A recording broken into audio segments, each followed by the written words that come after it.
Welcome to Driven for Health. I'm Coach Brian Parana. Today is episode 82. I'm going to walk you through all of these situations that show up, not in the first call where everything is about your body weight, how many calories you're eating, and what your labs look like, clothes don't fit. Those are common situations that I run into with people who are ready to start and change, not through shortcuts, not through GLP-1s or peptides or anything like that, but actually learn what they need to learn, understand and apply these things into their normal everyday life. And that is where things happen. That's where the magic changes everything. The first situation, the morning that gets away from you. For my mornings like this, shoot, I get up at somewhere between 6:45 and 7. My two older boys are already up. Sometimes they wake me up. Levi likes to leave the blender running. It just and he walks away from it. Dude, the kitchen, oddly enough, our bedroom is right off the kitchen. I can hear them clanging and banging, and they're teenagers. He and Everett, 16 and 15, they don't pay attention to anything. They're slamming cupboard doors, banging stuff, and again, leaving the blender running full go. It's a Vitamix, so it really does get loud. So next up, then Maxwell and Emmeline get up. They're the ones that I'm responsible for taking to school. My morning routine I've settled into ends up going with coffee, and then I do splash of oat milk. We have this Texas pecan flavored. It's delicious. But then I will ultimately get on the road with my coffee. If you're watching in video, here's my Huga cup, a a gift, Christmas gift that my wife was just amazing and made a bunch of different gifts with our pets' faces on them. But that's the one of about five that I drink out of. And then I end up eating after I get home, somewhere around 10 or 11, but that's not what most guys do. There's no plan. They're rushing around, trying to get all the things going. Maybe they woke up late. Something was going on last night that they're trying to resolve late last night, which leaves them sleepy this morning. And then they're still trying to do it in between, mm, poking at their kids, get them ready and get them out the door for school. They're also juggling what is the day schedule gonna look like as well. What are they doing after school? Our kids, they're constantly doing something. My oldest finally is coming home for a little bit after school, but then Everett has track now, and Emmeline and Maxwell have Matilda theater. So you're running around, we finally get the kids up, and yet most people don't eat. They just run out the door. They're rushing around, and it's the biggest thing is that they're unplanned. They have no idea what they're eating. There's no food available, and it's ultimately challenging to be able to get the food in the first place. Mm, Sometimes you eat whatever's available. Sometimes you're just going to check it off and go eat something at McDonald's. Not the best start of the day. The problem wasn't breakfast. The problem wasn't that you were rushing. The problem wasn't that you have kids. You just weren't planned. You didn't have any type of a strategy, a skill, or a system of approach around breakfast. So what's actually happening? Your body doesn't know what's going on. It doesn't know that you're busy. It just knows that it needs some food. When you run on coffee the first 4 to 6 hours of the day, then your blood sugar levels are unstable. They're on a roller coaster ride. Your focus and productivity levels are on a downhill slide as soon as the caffeine wears off. And sure, you can push your hunger hormones, that ghrelin we talked about in episode 47. There's 7 different hormones that we talked about in their impact. Let me double check. It was episode 47. So you can listen to on ghrelin and leptin and how leptin is your fullness and happy content hormone, and ghrelin is the grumpy, angrily wants more food. And if your blood sugar levels and your food patterns and the type of food that you're eating, ghrelin shows up and you're never satiated or full. And in a situation like this, Come lunchtime, ghrelin is roaring and grumbling in your stomach, causing you lots of challenge. What's a strategy? There's lots of them. I actually did an episode on breakfast, and that was episode 70. Episode 70 had 5 power breakfasts that really cost 5 minutes or less. I would encourage you to go back to that one, and also in the show notes, I'll leave a link to the PDF that I created. There's a no download, email download on it. It just literally goes straight to the PDF, so you can click it and start taking action. 5 of them in these type of scenarios so that you can have a high protein start to the day, and it makes a difference for a lot of the other things we're going to talk about. You don't have to wake up earlier. We just need to find a single meal that you can run on repeat. Then we don't have to decide. It's just simple. It could be Greek yogurt and fruit. It could be an egg bake that you made the other day. It could be a protein shake and a piece of fruit. Those are pretty typical and common. Again, the 5 power breakfast proteins, those are going to be the easiest way to get really good things. Now, also in that PDF, it talks about macros, it talks about calories, it talks about there's a grocery shopping list, and it's very detailed. I made sure that it was simple, easy to understand, enjoyable, and that you would actually open the thing and use it. All right, a lot of guys will print it off and they'll take pictures of these things that are on their fridge, especially as they start to get into the process of preparing breakfast now. Scenario number 2 is the late night eating. That's got nothing to do with hunger. 9:30, 10:30-ish time, kids are finally in bed. Your work is done or think it is, or maybe you finally just put the computer away at the side. Every once in a while, I have to do that myself. Just got to work, got to do things. And then all of a sudden, wow, it's late. I need to work my way toward bed so I actually feel somewhat human tomorrow. I need my sleep to be able to function and think and do these podcasts and all that. Now, when the house is quiet, this is the first time all day that you might have some peace, time that you sit down and relax. And within 10 minutes, you find your way to the kitchen. You're not hungry. It's just this emotional strain that is on your body or in your mind, and food is the culprit, the coping mechanism. And you really can't be hungry because you just ate 2 hours ago. One would imply that you are full from dinner, which is usually a larger meal, 6, 700, 1,000 calories. So you don't need anything. You run around the pantry 2 or 3 times, maybe open the freezer, the fridge twice too, standing, then end up going, you leave, and then you come back again. You eat something. Usually it's a high calorie food that moves you away from your health goals.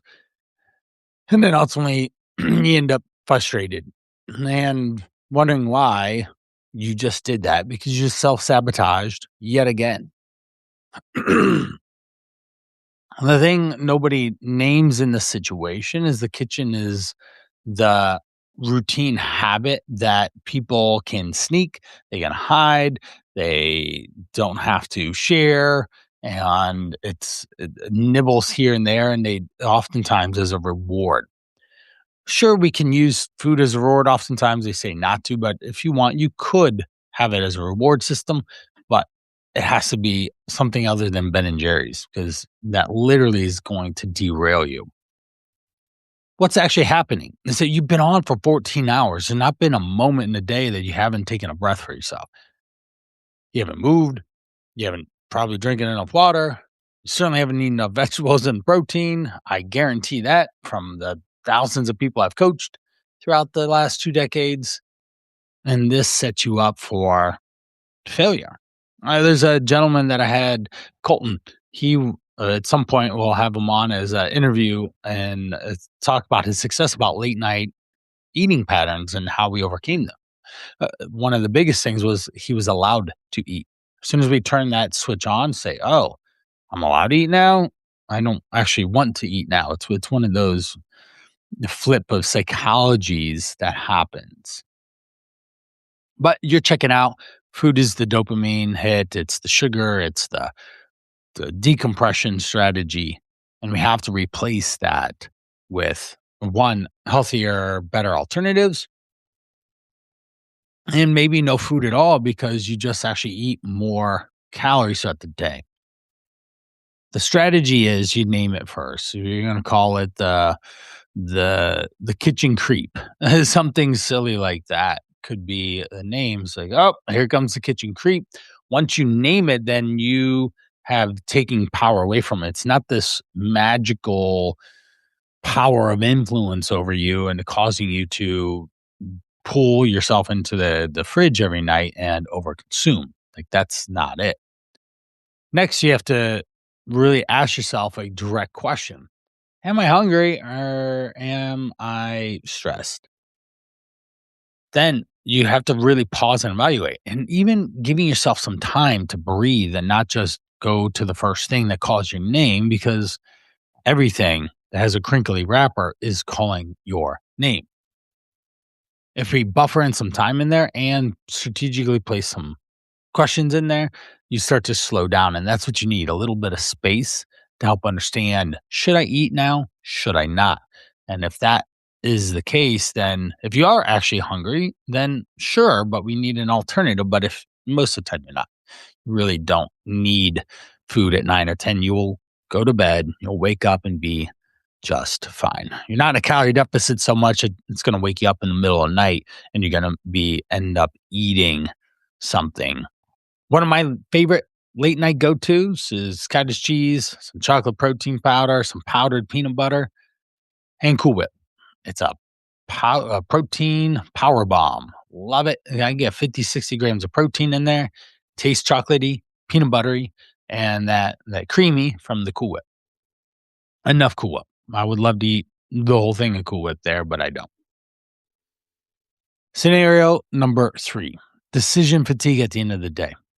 This is huge. And just real quick, you make over 200 food decisions a week. Then you have thousands of decisions that you're making every day. If you don't have an idea of what you're eating for dinner tonight, then that's just another one, and you have no patience, no bandwidth to make a good decision at that time. And the problem is earlier you have really big, hard decisions to be making that have real consequences and can generate more problems for you if you make the wrong ones. And your judgment calls can be under pressure. That's a big challenge. When you get home and everyone wants to know what dinner is, I have 4 kids. They're always asking me what's for dinner. I actually cooked yesterday. I ended up making chili. Chili did take, I had to brown the meat. And then after browning the meat, then everything went into the Instant Pot. That then created a time of what I have to do. I had to get in, it was about 40 minutes, about 50 minutes from start to ready to eat. And those are things that we had to factor in. I couldn't make it earlier in the day because of the scheduling, the timing, the different requirements that I had on my schedule, but then I had the evening open and we ended up eating around 7:30 in that time frame. Again, if I'm eating that late, I don't need to eat later. And I didn't because I was very fulfilled on it. And right now it's 10 till 9. I'm still relatively content. Lean proteins, we have fibrous beans. There's lots of vegetables. Had a lot of tomatoes and onions in there, and then a little bit of corn. We add corn to the chili because it helps fill it and give it more substance to it. And with 4 kids, you need to keep them full. So I'm always throwing in a variety of different things to fill them up. What's actually happened with decision fatigue is you're worn out. Your mental resource and faculty to be able to make better decisions for yourself are done. And your brain defaults to whatever's easiest, fastest, automatic, and it's just human behavior. And if you've gone a long time without eating, you're just going to make those default decisions. The strategy is you can number one is write out what you want to eat all week. Literally just sit down and do some pre-planning. Then when you grocery shop, you'll have the food available and you can execute on it. Another simple pattern. You have dinner, then leftovers, dinner, leftovers, dinner. There's a week of eating for you. And it makes it super easy. Well, but no one's gonna blah, blah, blah. Well, eh, if when I make food, this is dinner, this is what we're eating, and then that's it. We're not having a bowl of cereal or something like that. This is just what we are eating. Now, another super strategy is if you end up having just even 2 weeks worth of meals, say in the 2 weeks you have 6 to 8 different types of meals, then rotations, then that's going to allow you to be able to then have a rotation and even makes grocery shopping a lot easier. This is the simplicity of this. Even same thing for lunch. Lunch should, for most guys, if I was working, I would do something as basic as a sandwich on lower calorie bread, about 6, 7 ounces of protein source, could be deli meat or various kinds. Then I'd have a fruit and 2 handfuls of veggies. That'd be under 500 calories. It's easy, it's repeatable, it's enjoyable, it's simple. And that's just what I ate. And I would never have to worry about food coming in my mouth at other times of the day. When you have a plan, then you can prepare and then you can act on it. It's called PPA. It's a big acronym I love using with my clients. And once I can get them bought in, it actually gets easier. The weekend pattern and behaviors and scenarios. This is number 4. Monday through Thursday and Friday are pretty much routine for most humans. Right? Friday night's a little bit different, but pretty much get up, you got work, and then you come home, you got kids, school, all that stuff, and that's just a rotation routine. But Saturday, Sunday are always the oddballs out, right? The opportunity to go willy nilly and end up just getting off track. Now, with that, we want to make sure that we have a somewhat of a plan because you've got plans, something fun, I hope. You're going to do some eating out. There's maybe Saturday night is kids are going to be up late. My kids sometimes make cookies on the weekend, something I have to juggle as well. And they're Toll House style. They are really good types of cookies that I have to manage and overcome. I do have some of them, but I do not overeat them, which is important. Then, oftentimes, especially if this used to be a pattern behavior, I would talk to someone on the weekend or on Friday, excuse me, Thursday, Friday, and then on Monday, they were making progress on Friday, and then Monday they weren't. Or even a different situation was the clients that I would have on Monday or Tuesday. They would do good all week, step on the scale, and they wouldn't lose weight. Then I started figuring out, hey, if I have them step on the scale on Friday, this help get them internally motivated to do the things to stay on track to be able to make progress. And that's what they did. And that made a lot of difference and actually worked pretty well for them. So what's happening is that we have the weekend is variable. There is this underlying all or nothing idea that you have to hold up during the week, and you just let loose.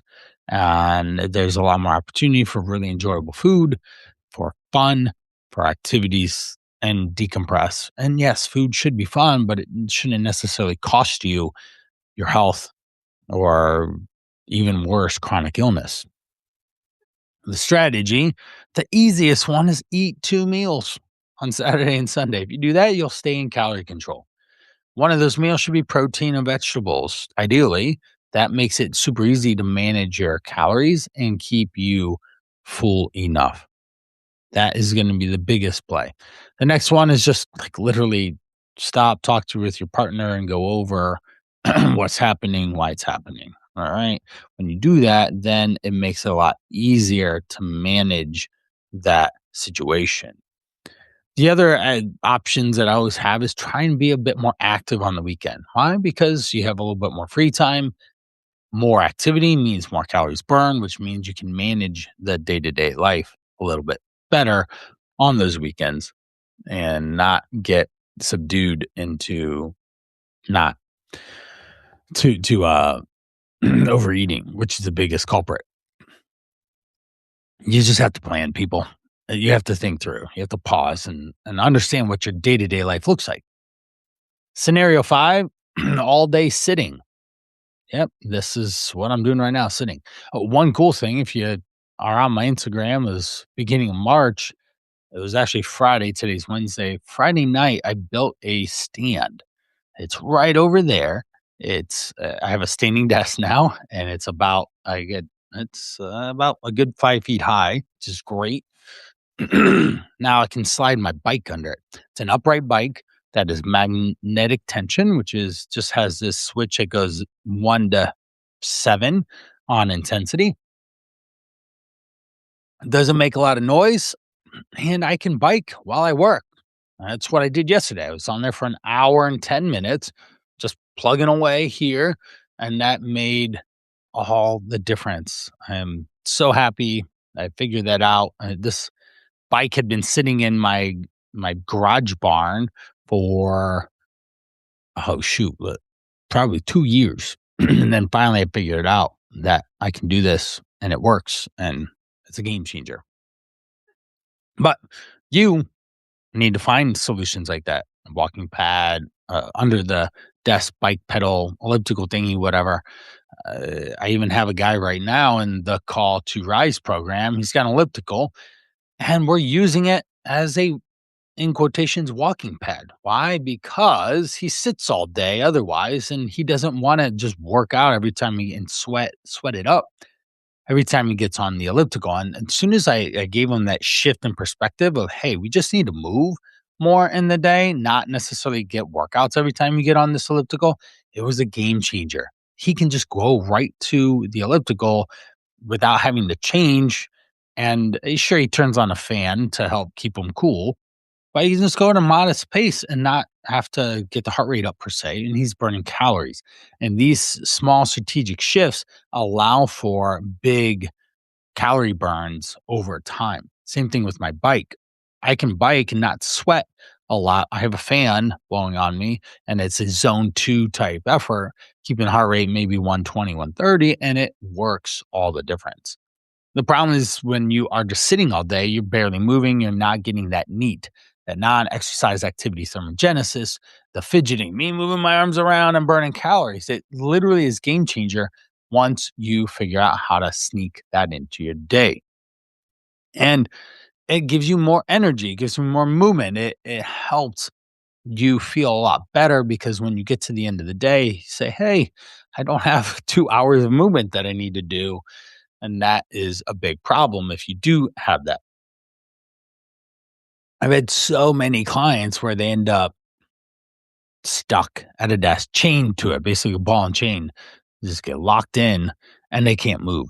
And the biggest challenge with that is when they get done, they have this just massive wall of movement that has happened. I do remember this one lady that I worked with, Sherry. She'd get home and just had to walk an hour to 90 minutes every night to get more activity. Now, she would invite her husband, and her husband wouldn't go. It's the most bizarre thing. I didn't understand why. Guys, if your lady wants to walk, go walk. She wants to talk to you and get some steps and activity in. It's a smart move, please, for the love. All right. Scenario 6 is business travel. When you're traveling, you've got business on your mind. Business is everything that you're doing from eyes open to eyes closed. You're on your phone, your computer, you're in meetings, your calendar, you are juggling your team activities, you are inside these meetings with whatever food is being provided or whatever you can get your hands on at the local places around you. That's a big challenge for you to keep weight off. If you travel a lot, even say once a month, say you gained 1 pound every time you left, that'd be 12 pounds. That's you starting to not feel or look good. You do that for 2 years, you got 25 pounds that you just gained just because you left your city. That's a big problem. And that's just 1 pound. A lot of people gain 3 pounds with extra sodium and water. And if you don't have a good rebound strategy, that adds up over time. Next, you're 30, 40 pounds overweight just because you travel. So we need better systems and processes to manage the different cities, the different schedules, restaurants, the drinks, and most nights the client dinners are after the workday. The hotel gym you might walk through in passing. You might not even be able to get into the gym because it's closed whenever you try to go at it. And for the love, you've been up at till 11 or midnight. You can't wake up at 5 per se to go to the gym and work out. Then you'll be tanked with energy and productivity. And that's when you need to show your what you got the most. Best part about this is I do have an eating on the go guide. That's the solution. It's going to be in the show notes. Eating on the go guide. I want you to download it. And then it has 28 pages. It's chocked full of all sorts of different tasty treats and strategies around fast casual, fine dining, fast food, airports, gas stations, you name it, I try to put it in there and tons of strategies to do it. So that's going to be the takeaway to help give you actual real strategies. This allows you to make one less decision in a hyper focused time of decision making. The other thing is, if you're not going to work out when you're there, please don't take shoes. Don't take workout clothes. At the very least, you can just go walk more. I've had so many people just walk more instead of trying to work out and fit that into their busy day. And it alleviates stress and it allows for an easy win because we need those when it is busy. I hope those 6 scenarios really helped you figure this out. The 2 things I want to call out are the 5 high protein breakfasts. You're going to be able to get that in the show notes and the eating on the go guide. Download those, check them out. They are key pieces of influence on my clients' successes that they get, and they're yours for free. Next up, I love the Fast Five. I hadn't done it in a while, and I said, shoot, I need to bring this back because it's fun. It's quick. It's easy. Let's jump into it. 5 questions, rapid fire. Question number 1. What does your morning look like when your schedule is super busy? Pretty much every morning is busy for me. There's either school or work that calls my attention. And with that, I get up, I get the coffee going, and then I have coffee in my pet animal mug here. If you're looking on video, put a splash of oat milk in it. We have Texas pecan. It's pretty good. That's my go-to. If I'm going to work out earlier in the day, say 8, 9, 10 o'clock, then I might consider eating. It'll be something, it could be oatmeal or cereal with a dairy protein source, some fruit, and I'll have that about 400 calories, something like that. Just enough to fill my belly, give my blood sugar a bump, and off I go. If I am in a pinch, then I'll just grab some dates. Right now, my second son ever wanted dates. He tried some, he didn't really like them, which is odd. Medjool dates are amazing. So those are my pre-workout fueling sources right now when the schedule is busy. Question 2. What do you do when you catch yourself at the pantry at 9:30? Couple things. I gave you the protein, cottage cheese, powdered peanut butter combo with Cool Whip.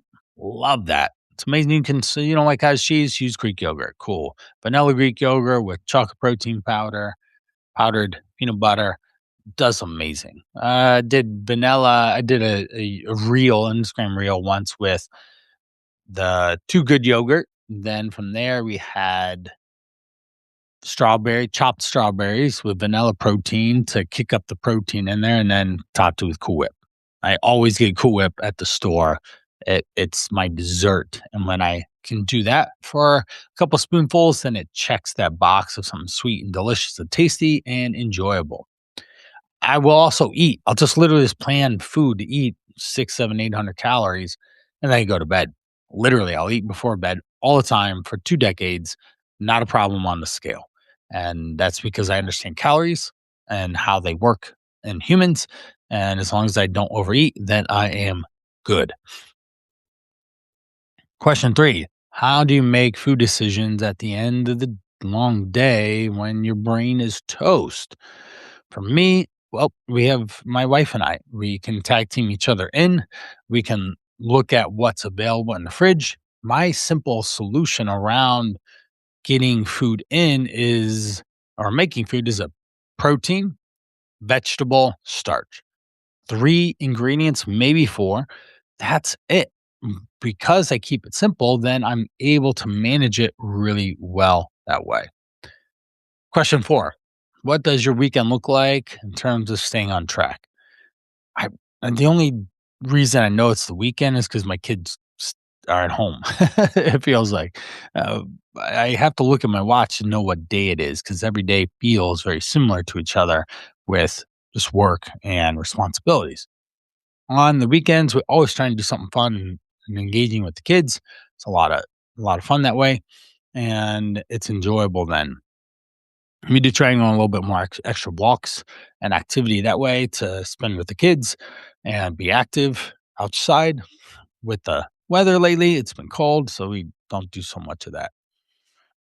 Question 5. What's your non negotiables for business travel? Well, we don't do a lot of business travel. I'm remote, but I do a lot of family travel. Getting ready to go to Machu Picchu and the Amazon River. Piranhas are going to fish for piranhas. Very cool. Excited about that. In these situations, I try and go with protein and veggies as much meals as possible. Sometimes I only eat twice, depending on what type of meal. If I have a free breakfast, we've had globalist status for Hyatt's. I will go heavy in breakfast and go light throughout the rest of the day and then have dinner. That's a strategy. We do end up eating protein. Sometimes we do eat basic family stuff, say pizza, things like that do show up. And I just have to run my pizza strategy. And my goal is to enjoy myself, be a foodie, and not overconsume to the point where I've gained a bunch of weight. Do I step track? Excuse me. Question 5. Do I step my track my step? Do I step track my steps? Yes. Yes, I do. I have just unfortunately there's a natural dip in the wintertime. The bike though solution is definitely fixing that I just shared with you. But in the summertime I'm overactive, and in the wintertime a little bit under because it is cold outside. It's just not enjoyable to go outside, and that's just the ebb and flow. Now in the wintertime I'm a lot more conscious of my food and calorie intake to make sure I don't just gain a bunch of weight. I do not want to get fat. Well, 6 situations, 6 responses. That's it for today. I hope that you learned something, that we covered a variety of different things that are real in your everyday life, and apply it. This doesn't need to just be informational, it needs to be implemented into your day to day life. Pick in this scenario this week that works for you and get it to work and fit and do it a little bit better. You can certainly email me at brian@brianparana.com or leave a comment in the episode here. I'll give you an answer that I think might work for you and give you a good response. But we need to focus on one behavior, one change at a time. You don't have to do it all or nothing or do everything all today. That's not how it works. If you found today useful, then please download the 5 Power Breakfast, download the Eating on the Go guide, and I look forward to seeing you in next episode. If you need more support and accountability, that's what The Call to Rise is. You can check that out at thecalltorise.com, a 100-day fat loss challenge to get you to lose 20 plus pounds and do it with other like-minded men. And it's awesome. Wild success. Episode 60 talks about 3 guys lose 98 pounds in the holiday season through the program. All right, that's it today. Catch you in the next one.